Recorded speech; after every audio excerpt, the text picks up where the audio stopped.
Բարև ձեզ հարգելի ունկնդիրներ, այսօր ես ձեզ համար պատրաստել եմ մեր նախորդ թեմայի շարունակությունը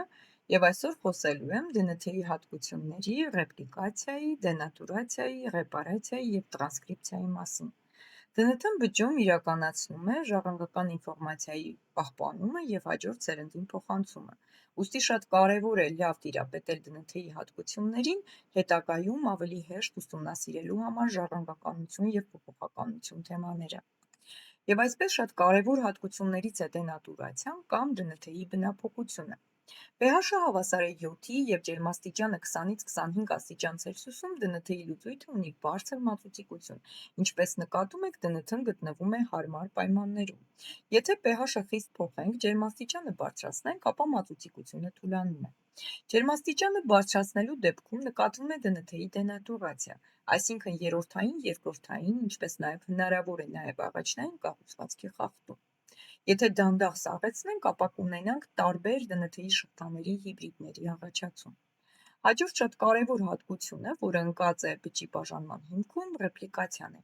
ԴՆԹ-ի կրկնապատկումը։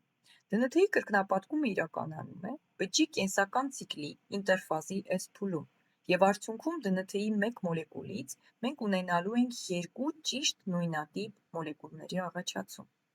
Եվ այսպես իրականացնելու ենք հաջորդ բջջում նույն ժառանգական ինֆորմացիայի պահպանումը։ Իրականանում է ԴՆԹ-ի կրկնապատկումը ազատ նուկլեոտիդների կոմպլեմենտարության սկզբունքով ԴՆԹ-ի յուրաքանչյուր շղթայի միացման շնորհիվ, եւ հիմա ես ձեզ ցուցադրեմ, թե ինչպես է դա իրականանում։ Ադենինի դիմաց կանգնում է թիմինը, առաջացնելով կրկնակի ջրածնային կապեր, ցիտոզինի դիմաց գուանինը, առաջացնելով եռակի ջրածնային կապեր, եւ այսպես շարունակ ձևավորվում է մեր ԴՆԹ-ի յուրաքանչյուր շղթայի վրա ձևավորվում է մեր ԴՆԹ-ի հաջորդ շղթան։ Արդյունքում մեր առաջացած շղթաները ունենում են ճիշտ նույնատիպ հաջորդականություն, ինչ մեր ԴՆԹ-ի մայր մոլեկուլներ։ Եվ տեսնում ենք, որ այս մեր նոր առաջացած ԴՆԹ-ի մոլեկուլը ճիշտ նույնատիպ հաջորդականություն ունի, ինչ հաջորդը։ Ավելի լավ պատկերացնելու համար այս գործընթացը, եկեք անցնենք ավելի մանրամասն ուսումնասիրության։ Հիշեցնեմ ձեզ, որ ԴՆԹ-ն կազմված է երկու պոլինուկլեոտիդային շղթաներից եւ հակազուգահեռ ուղղությամբ են սրանք դասավորված։ Հելիկազա ֆերմենտը, որը իրենից ներկայացնում է սպիտակուց, ճեղքում է ջրածնային կապերը, ճեղքում է ԴՆԹ-ի որոշակի հատվածներում ջրածնային կապերը եւ շղթաները առանձնացնում միմյանցից։ Ձևավորվում են ռեպլիկացիոն եղաններ, այս գծիկները, այս կորերը, եւ արդյունքում մենք նկատում ենք պղպջակների առաջացում։ Այնուհետև օրիջիններից, այս սպիտակ կտորիկները, հատվածները, օրիջիններից տեղի է ունենալու տարբեր ուղղությամբ, ուրեմն տարբեր ուղղությամբ ԴՆԹ-ի շղթաների առաջացումը։ Նշեմ, որ շղթաներից մեկը լինելու է առաջնորդող, քանի որ ուղղված է ռեպլիկացիոն եղանի ուղղությամբ, եւ ունենալու է տվյալ դեպքում ես ցույց տամ ձեզ 5 շտրիխ, 3 շտրիխ ուղղություն։ Այն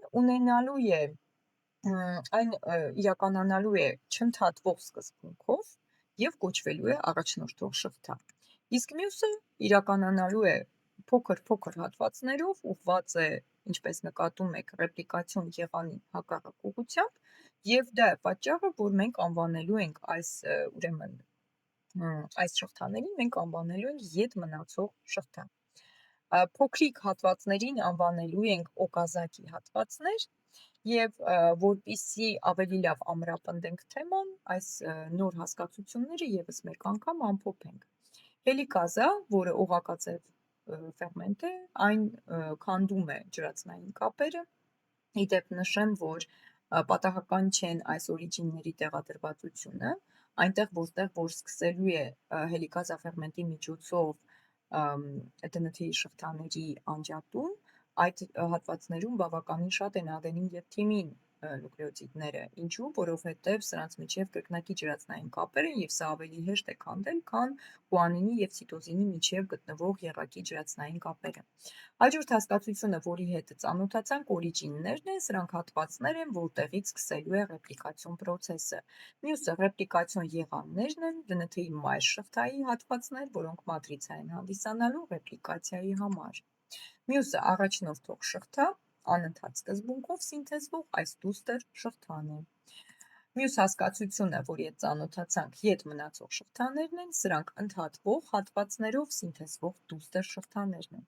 Եվ իհարկե այս փոքրիկ հատվածներին մենք անվանեցինք օկազակի հատվածներ, սրանք ետ մնացող շղթայի փոքր սինթեզված հատվածներն են։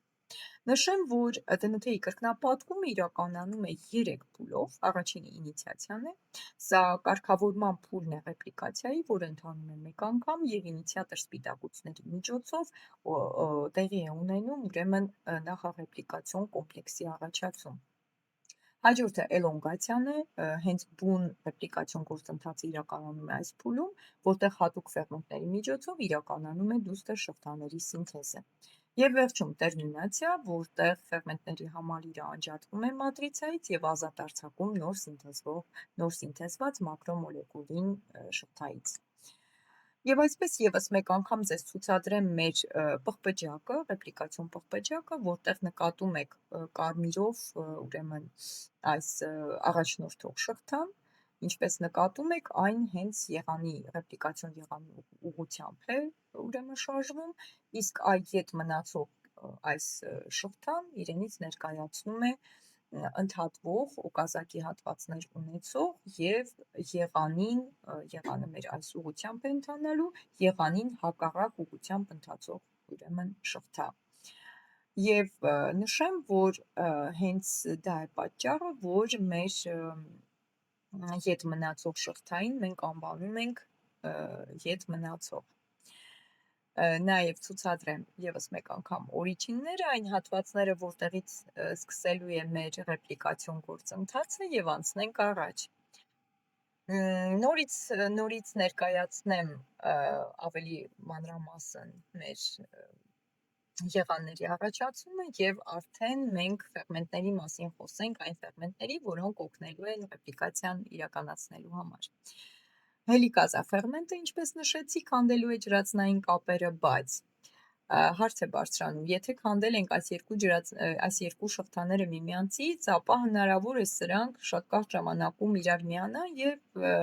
խանգարեն մեր ռեպլիկացիոն գործընթացին։ Դրա համար այստեղ մեզ օգնության են գալիս հատուկ SSB սպիտակուցները, որոնք միանալով մեր այս շղթաներին, նույնը իրականանում է հակառակ ուղղությամբ, խնդրեմ, այս SSB սպիտակուցները միանում են մեր շղթաներին, որոնք թույլ չեն տալիս, որպեսզի DNT-ի շղթաները միանան նորից միմյանց եւ ռեպլիկացիայի գործընթացը խանգարեն։ Հաջորդը շատ կարևոր փուլ է, շատ կարևոր գործընթաց է, որը պիտի նշեմ, քանի որ մեր DNT պոլիմերազը հնարավորություն չունի de novo, այսինքն ի սկզբանե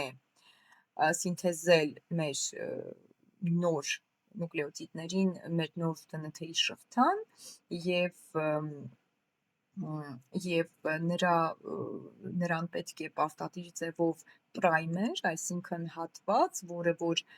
կսկսի այս գործընթացը եւ ապա DNT պոլիմերազան կշարունակի երկարացնելով շղթան։ Նշեմ, որ պրայմերները դրանք RNT-ի կարճ մոլեկուլներ են, իհարկե ձեզ մոտ կառաջացավ, թե RNT-ն ինչ գործ ունի DNT-ի կրկնապատկման ժամանակ, սրանք ժամանակավոր ուղղակի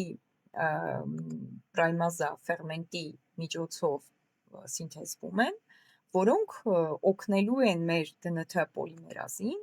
որպեսզի կարողանա սինթեզի մեր նոր շղթան։ Ինչպես նկատում եք, ես ձեզ ցույց եմ տվել դեղին շղթան ավելի երկար, քան կարմիրը, ինչու, դա պատահական չէ, որովհետև այս 5 շտրիխ հատվածներում գտնվող ուրեմն պրայմերի 5 շտրիխ հատվածը որպես կանոն չի փոխարինվում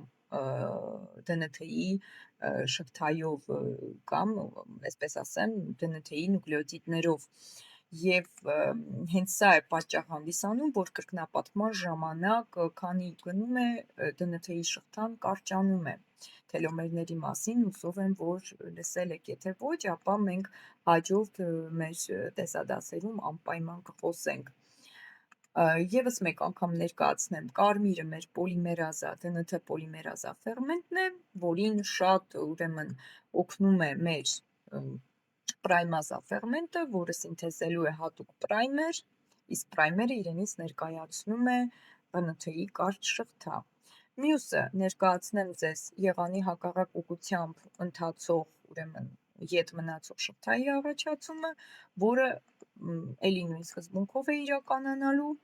սակայն այստեղ մեր ուղղությունը բնականաբար լինելու է հակառակ այս մյուս ուրեմն երիտասարդ շղթայից։ Այստեղ շատ կարևոր է նշել, որ օկազակի հատվածները վերջում պետք է միմյանց միանան, որպեսզի ամբողջականացնեն գործընթացը,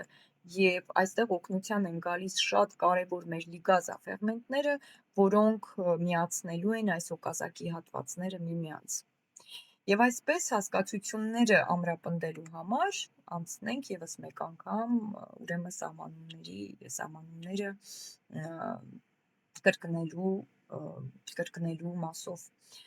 SSB սպիտակուցներ միաշղթա DNT-ի միացող սպիտակուցներն են եւ սրանք պաշտպանում են մեր DNT-ի շղթաներին ոչ միայն նուկլեազների ազդեցությունից, այլ նաեւ թույլ չեն տալիս, որպեսզի ձևավորվեն այլ նյութեր, այսինքն միանան միմյանց կամ միանան այլ նյութերի ձևավորելով այլ ուրեմն միացություններ։ Պրայմազան, որը պրայմազան ֆերմենտ է, որը սինթեզելու է մեր պրայմերներին։ Պրայմերները դրանք DNT-ի կարճ հատվածներ են, որոնց շնորհիվ պոլիմերազա ֆերմենտը սինթեզելու է դուստր շղթան։ Մյուսը պոլիմերազա ֆերմենտն է, որի մասին մենք խոսեցինք, եւ պոլիմերազա ֆերմենտը իրենից ներկայացնում է ուրեմն հենց DNT-ի հաջորդ շղթան, երիտասարդ շղթան սինթեզող ֆերմենտը, եւ նշեմ, որ պոլիմերազան հնարավորություն ունի ոչ միայն սինթեզելու, այլ նաև սխալ սինթեզված նուկլեոտիդներին շղթայից հեռացնելու, այսինքն կարողանում է կատարել proofreading։ Հաջորդը լիգազա ֆերմենտն է, որը ետ մնացող շղթաների օկազակի հատվածները միացնում է միմյանց, եւ իհարկե ռենազա ֆերմենտը, որը իրենից ներկայացնում է արդեն մեր այս ժամանակավոր պրայմերին ռեպլիկացիայից հետո հեռացնող գործառույթ կատարող ֆերմենտ։ Եվ իհարկե խոսելով այս ամենի մասին պետք է պարտադիր նշեմ, որ մենք ունենք նաև տոպոիզոմերազա ֆերմենտներ, որոնք շղթաները կտրելով տեղափոխում են եւ իջեցնում են լարվածությունը DNT-ի մոլեկուլում։ Անցնենք հաջորդ մեր էջին եւ ամփոփելով ռեպլիկացիա մեր թեման, ասեմ, որ DNT-ի կրկնապատկումը իրականանում է շատ կարևոր 3 սկզբունքներով։ Առաջինը կոմպլեմենտարության սկզբունքն է, յուրաքանչյուր նուկլեոտիդ լրացման սկզբունքով համապատասխանում է իր զույգին՝ ադենինը թիմինին, ցիտոզինը գուանինին։ Հաջորդը մատրիցային սկզբունքն է, երբ DNT-ի յուրաքանչյուր շղթա կաղապար է հանդիսանում կամ մատրիցա է հանդիսանում մեկ նոր սինթեզող դուստր շղթայի համար, եւ իհարկե կիսակոնսերվատիվ սկզբունքը, երբ դուստր DNT-ներից յուրաքանչյուրի մի շղթան հանդիսանում է ծնող, իսկ մյուսը հանդիսանում է նոր սինթեզված շղթա։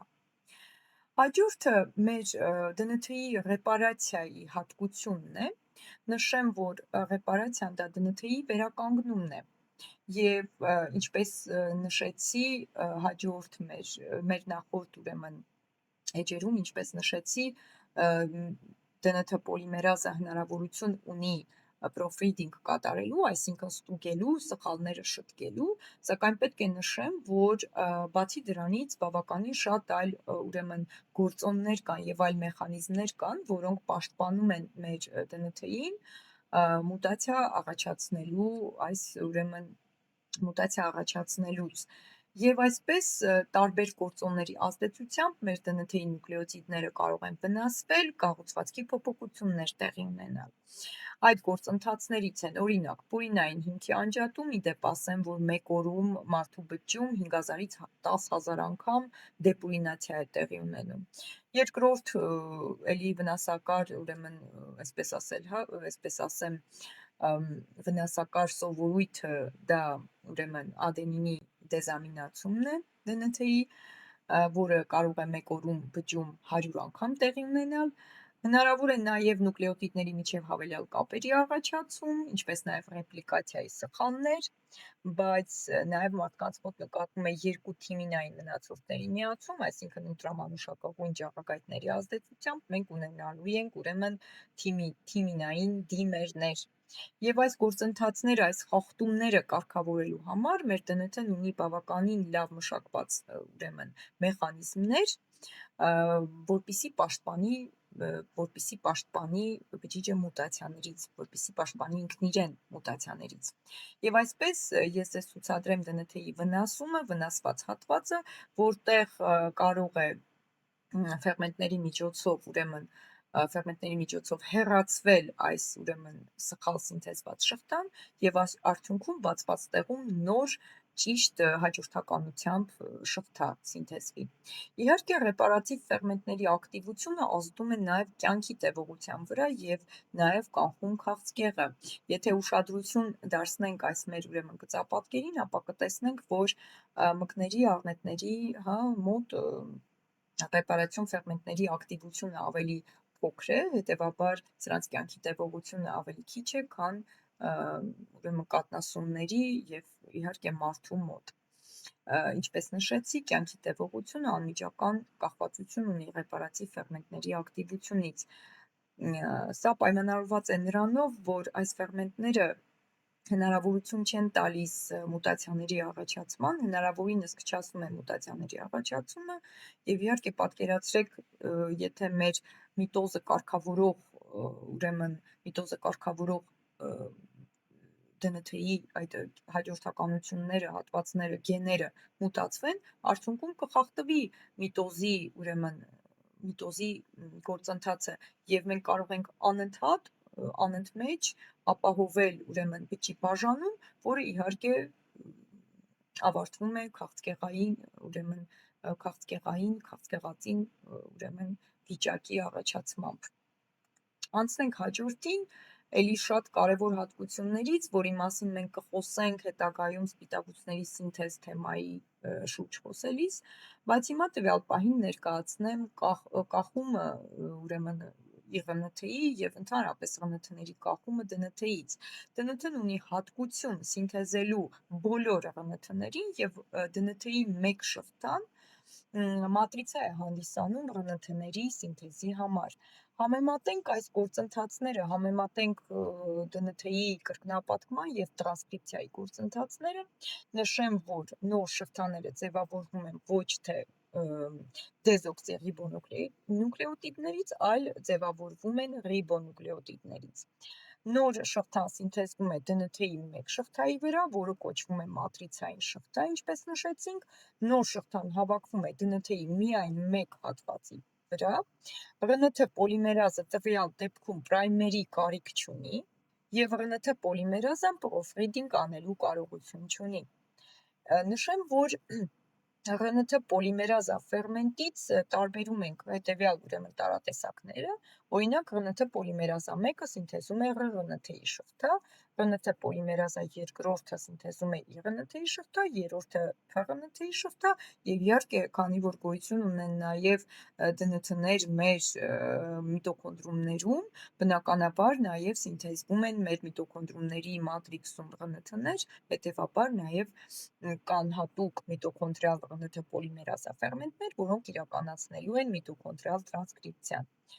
Հաջորդ կետը ԻՌՆԹ-ն կարող է տեղեկատվություն պարունակել ոչ միայն մեկ սպիտակուցի մասին, այլ մի քանի սպիտակուցների մասին։ Այս ուրեմն այս ԻՌՆԹ-ները կոչվելու են պոլիցիստրոն ԻՌՆԹ-ներ եւ նշեմ, որ սրանք որպես կանոն ավելի հազվադեպ են հանդիպում էուկարիոտ բջիջներում, ավելի բնորոշ են պրոկարիոտ բջիջներին։ Ինչպես տեսնում եք, DNT-ի մեր ուրեմն մոլեկուլն է կազմված երկու պոլինուկլեոտիդային շղթաներից, կոմպլեմենտարության սկզբունքով դասավորված, եւ տրանսկրիպցիայի դեպքում արդեն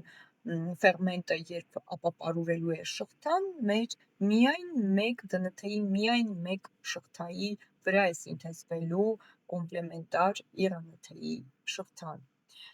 Նշեմ, որ այստեղ ադենինի դիմաց արդեն թիմինի փոխարեն կանգնելու է ուրացիլ ազոտական հիմքով նուկլեոտիդը,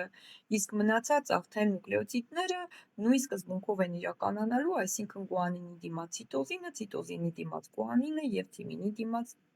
ադենինը։ Եվ այսպես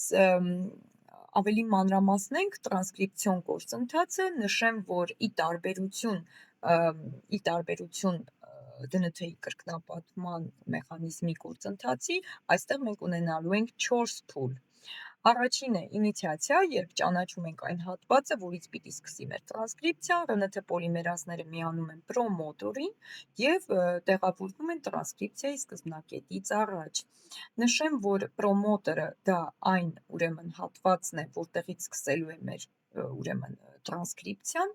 եւ այստեղ գտնվում է data arc-ը, որը իրենից ներկայացնում է թիմինների եւ ադենինների այսպես որոշակի հաջորդականություն, էլի կարող եք վերլուծել պատճառը, ինչու է հենց այս հաջորդականությունից սկսելու մեր շղթայի սինթեզը,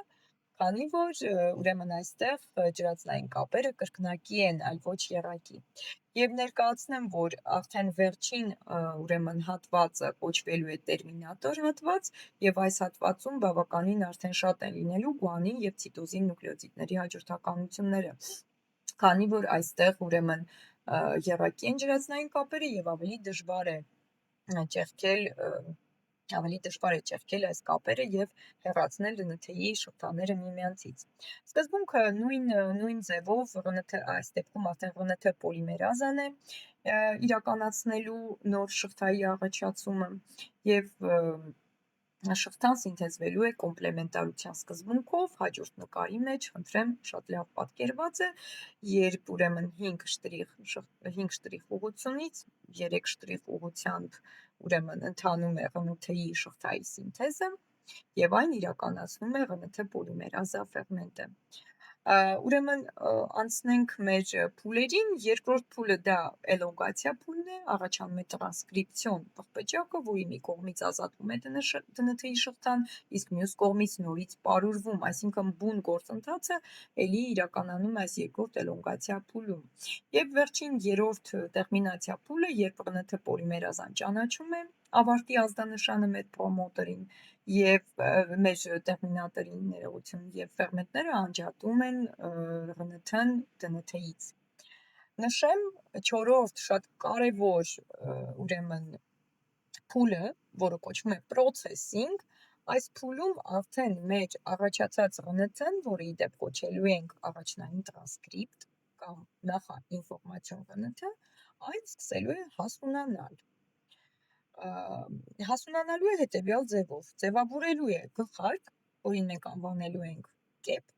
եւ իհարկե պոչիկ, տվյալ դեպքում առաջացնելու է պոլիադենինային ուրեմն պոչիկ եւ անվանումը ձեզ կհուշի, որ այստեղ մենք ունենալու ենք բավականին շատ ադենին նուկլեոտիդների հաջորդականություն։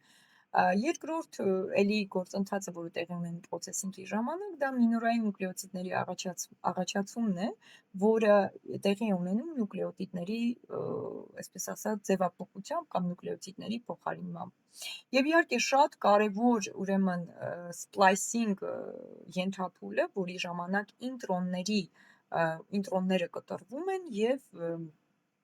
էկզոնները միանում են միմյանց։ Նշեմ, որ ինտրոններ են կոչվում այն հատվածները, որոնք որ չեն կոդավորելու, ուրեմն չեն կոդավորելու։ Եվ սրանք մոտավորապես 80-ից 1000 նուկլեոտիդի, ուրեմն նուկլեոտիդի հատվածներ են իրենցից ներկայացնում։ Նշեմ, որ DNT-ից ԻՌՆԹ-ի սինթեզի ժամանակ կոմպլեմենտարության սկզբունքով ամբողջությամբ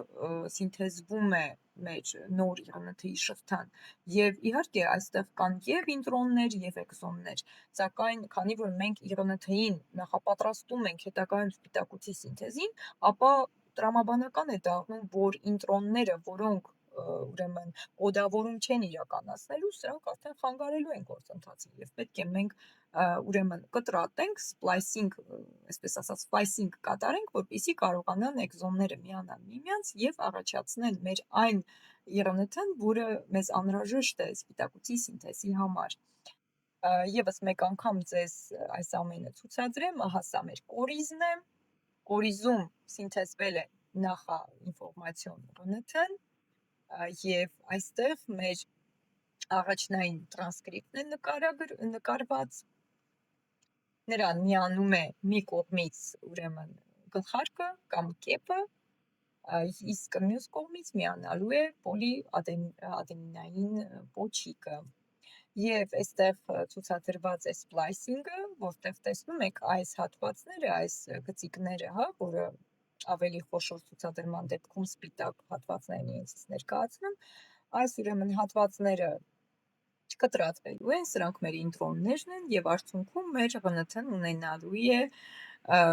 սլացիկ, այսպես ասած, սլացիկ եւ արդեն պատրաստ սպիտակուց սինթեզելու տեսք։ Իհարկե այս վիճակում արդեն դուրս կգա ուրեմն մեր ՌՆԹ-ն կորիզից, կընկնի ցիտոպլազմա, կամրանա ռիբոսոմին, որը մեր հետագա արդեն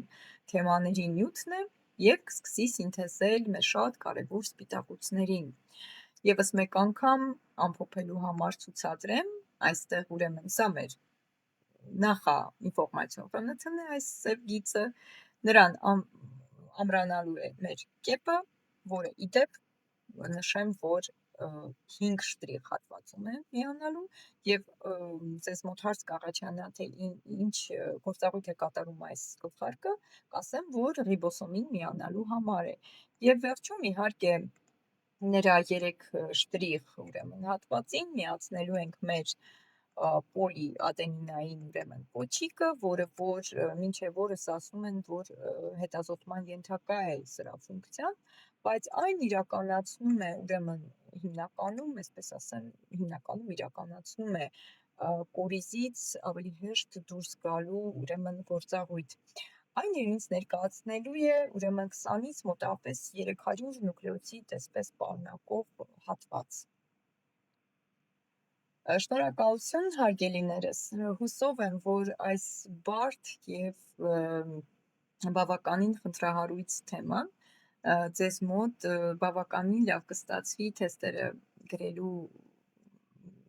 գրելու եւ առաջադրանքները կատարելու ժամանակ, հուսով եմ, որ կարողացա ձեզ օգնել եւ հուսով եմ, որ կարողացաք ավելի լավ պատկերացնել մեր ԴՆԹ-ի հատկությունները եւ իհարկե այս ամենը ուսումնասիրելուց հետո ձեզ ավելի հեշտ կլինի եւ ավելի մոտ կանգնած կլինեք գենետիկայի մեր բաժնին